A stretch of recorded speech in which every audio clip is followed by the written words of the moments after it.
everyone, I'm Luke and today we're diving down the Tube of Toons to review the brand new film Scooby-Doo, The Sword and the Scoob. So this video is part of our month-long event of Scoobuary, where we take a look at all things Scooby-Doo. Earlier this month you saw us break down the trailer of The Sword and the Scoob, and now it's out. And I'm here to review it. But don't worry, if you've not seen it yet, this is going to be a non-spoilery review to help you decide whether you want to watch it. So to start off, I'm just going to give like a brief synopsis of the events of the film. But obviously there's no spoilers, so I'm not going to go into too many details. I'm not going to ruin the ending. So the film starts off with the gang saving an airline by, of course, solving a mystery and unmasking a monster. A monster which I might add looks very suspiciously similar to the El Chupacabra from Scooby-Doo and the Monster of Mexico. And as a reward for this, the head of the airline awards them with a holiday, a vacation, to wherever they want to go. While solving this case, we also see that they find out where Shaggy's heritage comes from. And it turns out Shaggy's family dates back to medieval England and is linked to the Arthurian legend. So the gang decides to take this opportunity to go on holiday to England and see the place where Shaggy's family comes from. So the gang arrive in the village Norville or Morgania, and there they find out more about Shaggy's family history and his ties to Camelot and Morgana. And it's around this time when Morgana herself shows up and sends the gang back in time. Yes, that's right, this is a Scooby-Doo time travel movie. With the gang now in Camelot, we see them run into everyone you'd expect them to. King Arthur, Merlin, Lancelot, Guinevere, and of course the sword Excalibur, which when Shaggy is in the process of making a sandwich and needs a knife to cut it, he ends up pulling the sword from the stone, meaning that Shaggy will be king of all the land. This leads to a tournament where Arthur and Shaggy's men must fight to determine who will be the rightful king of Camelot, with all these events leading to Morgan Le Fay kidnapping Shaggy. And we also have an appearance from an evil Black Knight. And if you want to learn more about the original Scooby-Doo Black Knight, well, I've got a video on that too. Links in the description. And the rest of the film is the gang on their quest to rescue Shaggy and figure out how to get back home. So that was just a brief look. Like I said, I don't want to go into too many details. So what are my initial thoughts? Well, I actually really enjoyed this film.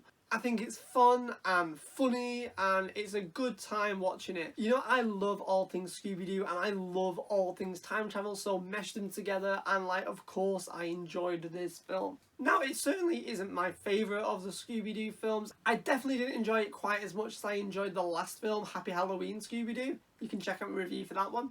But that's hardly an insult because I love that film. And this one I really, really enjoyed.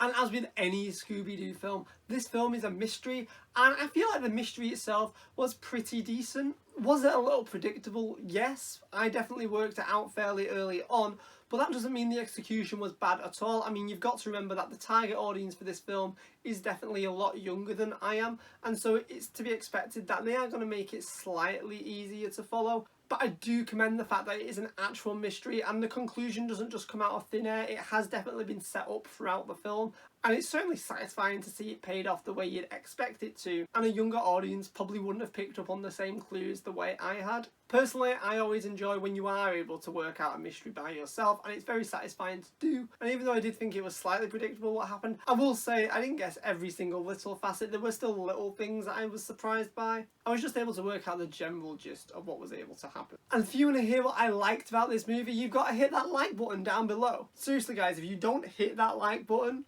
you won't hear what I liked about it. Like, the video will just end here. Unlock the rest of this video, hit that like button. Yup. That's how YouTube works. I want to talk a bit about the different characters and their portrayals in this film. Just like the last film, this film was written and directed by Maxwell Atoms of the Grim Adventures of Billy and Mandy fame. And you can definitely see that here. It feels like the same version of the characters. They have this exact same sort of characterizations as was featured in the last film, Happy Halloween Scooby-Doo. And I've got to say, I'm really enjoying these interpretations of the characters, particularly focusing on Fred and Daphne. I talked in my spoiler review of that film and also in my trailer breakdown of this film how Maxwell Atoms had watched all different forms of Scooby media and sort of combined them and coalesced different versions of the characters into one, and that's definitely apparent here. And I feel like he's produced probably one of the most fun versions of the characters of Fred and Daphne. Fred is like the lovable jock. He's a little bit dumb but a little bit brave, and he's very good with strategy. He's sort of like the natural born leader of the group.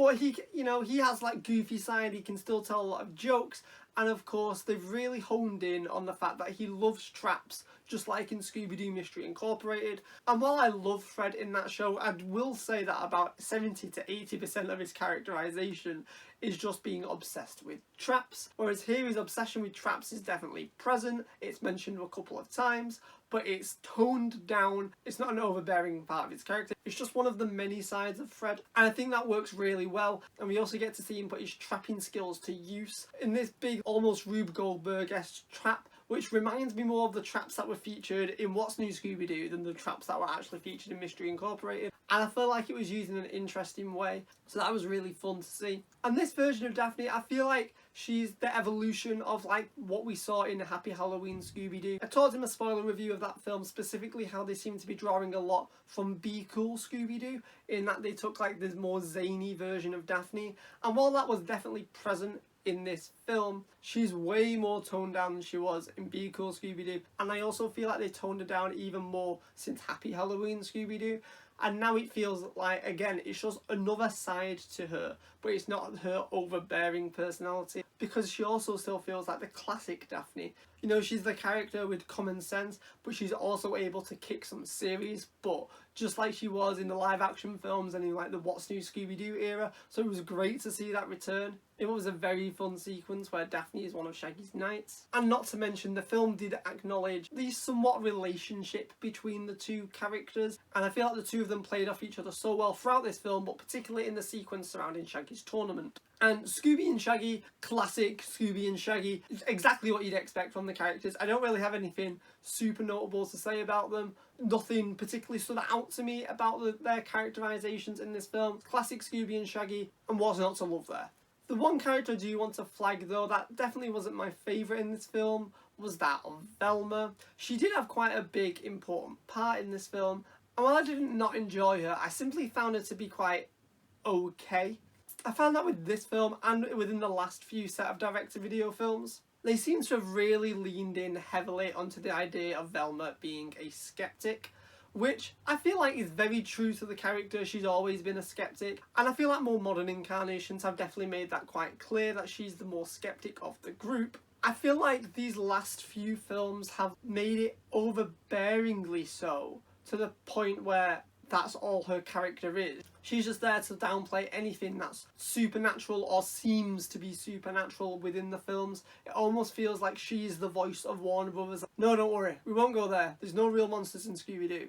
And I find it just a little frustrating. I feel like other versions of the character, while not necessarily going super deep into who Velma is as a person, she definitely always feels like a well-rounded character. But here she does just feel like a very two-dimensional geek and skeptic that doesn't believe in anything. Like, where's the sass? Where's that like sarcasm? There was like one or two sarcastic comments made in the film, but it just didn't feel the same. And I'm sure there's some people online that are bashing like Kate Micucci's portrayal. I think Kate Micucci does a fine job as Velma. I think she can be great, and while I don't think this is maybe her best performance, I do think a lot of it is in the writing. I don't think there's much for her to work with when they're giving her a whiny character that's just a naysayer to everything that goes on.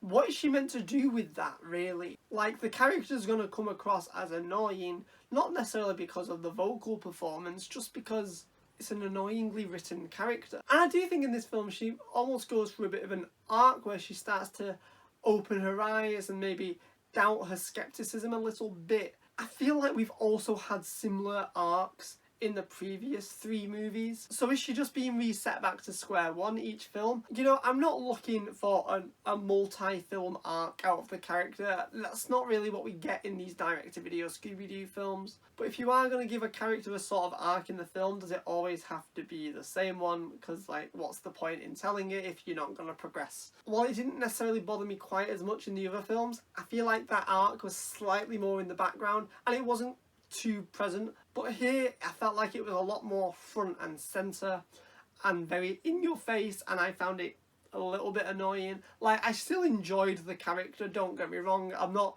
coming out of this film hating Velma, but it definitely is not my favourite portrayal of the character, I'm afraid.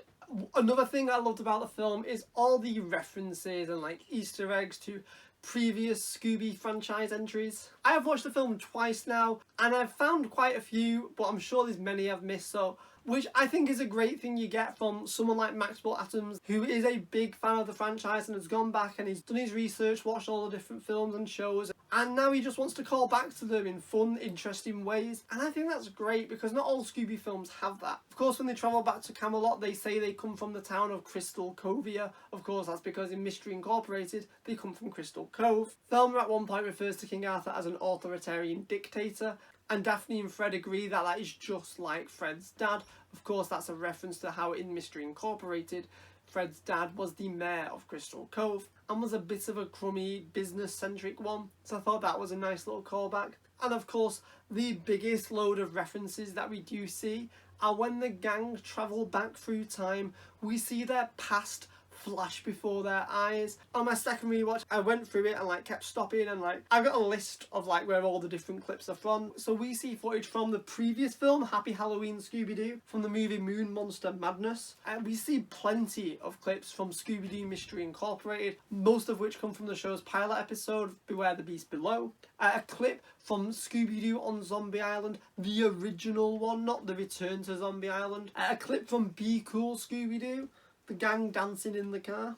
A shot from the new Scooby-Doo Mysteries, a shot which in particular features Scrappy, which means Scrappy is canon to this universe, and he's finally been acknowledged and seen on screen, if only for a split second, and he's finally been featured in a current piece of Scooby media in a way that isn't just there to insult him.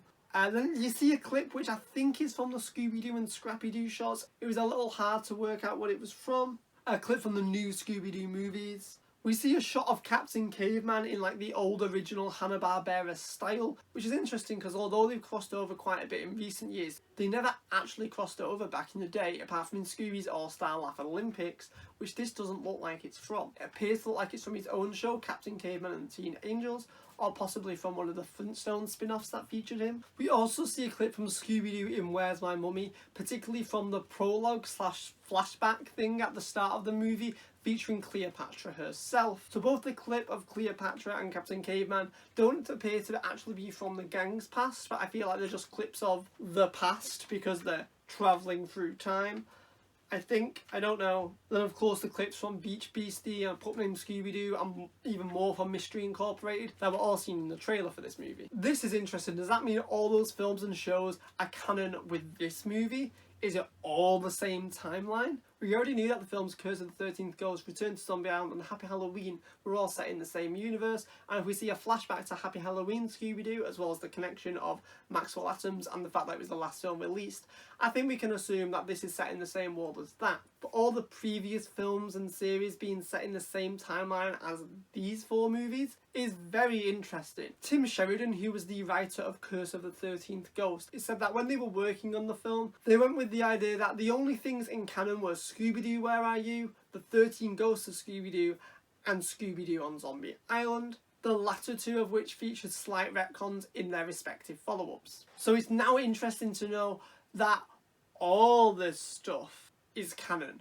in one super large Scooby-Doo timeline. If you want to see me break down a Scooby-Doo timeline, let me know down below, because that would be a really fun, super complicated video, and I've had ideas of it for a while now, so if anyone is interested in seeing it, let me know and maybe I'll get started on it. I'm sure there were lots of other references throughout the film, but I've only watched the film twice now, so I've probably missed a few, but they were just the ones that I wanted to talk about.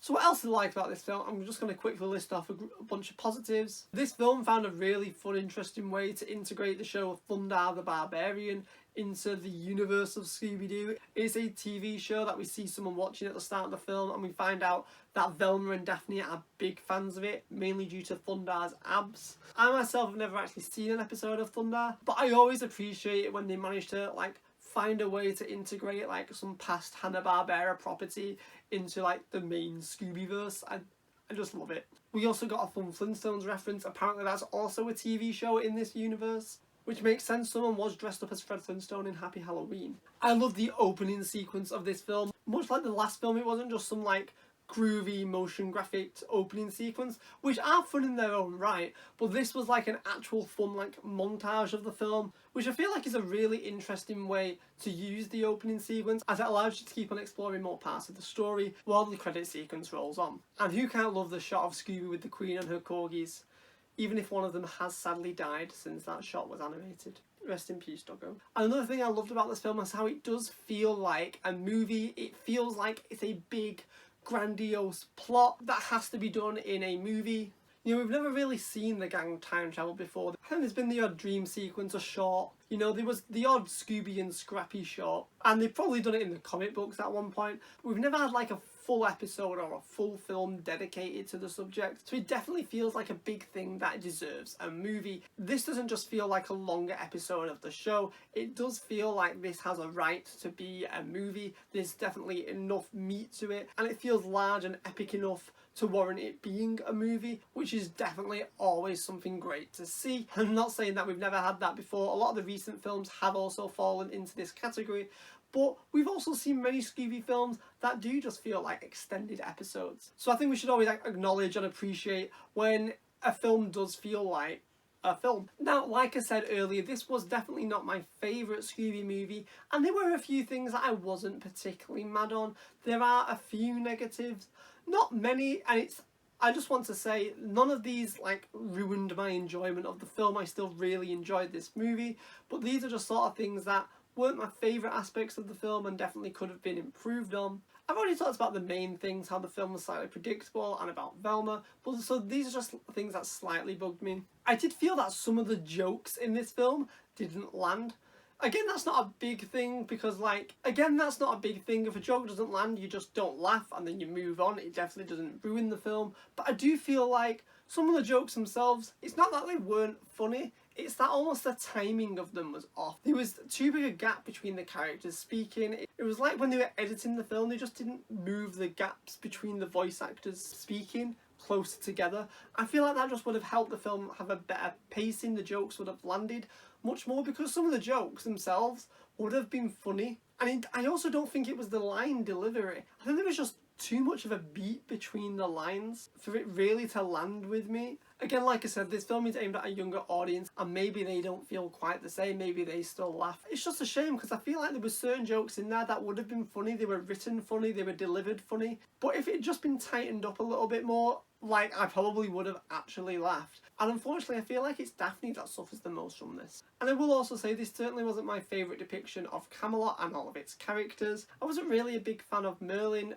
particularly because I thought a lot of his jokes were just haha, he's burping, which I feel like Scooby historically wasn't really a toilet humour show, but I think the live action films have already ruined that reputation for the franchise. And I wasn't a big fan of King Arthur, or at least not at first anyway. He certainly grew on me as the film progressed, but you know, this is this film's version of those characters, and they are perfectly legitimate versions. I just personally prefer other ones. So it's not the biggest negative. The one person I will say was done dirty though was that of Queen Guinevere. She literally has 0 lines, and she just sort of sits there in the background. Sometimes she's not even in the background. She's quite front and centre in the shots. And it just makes it even more apparent that they haven't given her anything to do. The one thing they do give her to do is a little joke about how she's unfaithful to Arthur and that she has a thing for Lancelot, which certainly has grounds in the mythology, but to reduce her character to just that and not even give her any lines feels like a real disservice to the character of Queen Guinevere. Like I just said, these are minor things. They do not ruin my enjoyment of the film. It's certainly not my favourite Scooby film of all time, but like I said, I really, really enjoyed this one. I'm definitely going to watch it again at some point. So quickly, my final thoughts on the film. You know, I really enjoyed it. I got it yesterday. I have it here on DVD. I would have loved for them to have done a release of it on Blu-ray. You know, get to see the film in HD. It is 2021. But for whatever reason, they don't release them on Blu-ray. Perhaps they think they wouldn't sell. Blu-rays are more expensive, and you know, it's being aimed at younger audiences.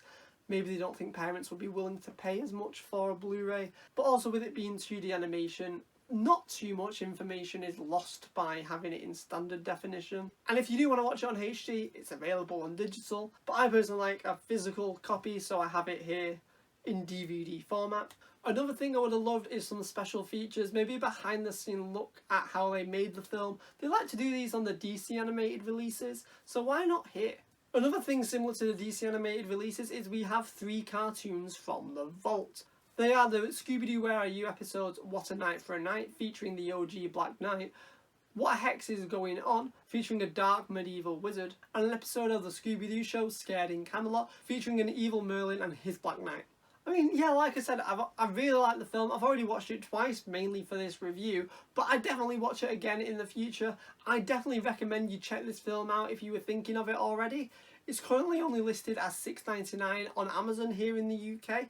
You might be able to find it cheaper in stores, I'm not sure. But if you were already thinking of buying it, there's actually a link down below to where you can buy it on Amazon here in the UK, and also a link for it in the US. And if you purchase the film at no additional cost to you, you actually help out the channel, as a percentage of the profits will actually go towards this channel if you use the referral link from the description. It's just an easy way that you're able to support the channel at no extra cost to yourself. There's totally no pressure there, only if you were already thinking of buying it, that'd just be a great way to show support. And yeah, that's pretty much all I've got to say on this film in particular. Well, at least in this non-spoilery setting. I certainly want to delve in a little bit deeper and talk about some more spoilery details. And so as such, do expect a spoiler review to be coming soon. Let me know down below if that's what you want to see, and maybe I'll prioritise it a little bit more, because we do have a bunch more Scoobuary videos to come. Like I said in my last video, a few of them are going to start to bleed into March, maybe the first week of March, but they're not going to be pushed too far back, don't worry. But yeah, I'd love to see more films like this. I'd love to see more Scooby-Doo time travel adventures, and I'd love to see more films being written and directed by Maxwell Atoms. I'm not entirely sure if he's involved with the next film, but apparently the next film coming out will be a Scooby-Doo and Courage the Cowardly Dog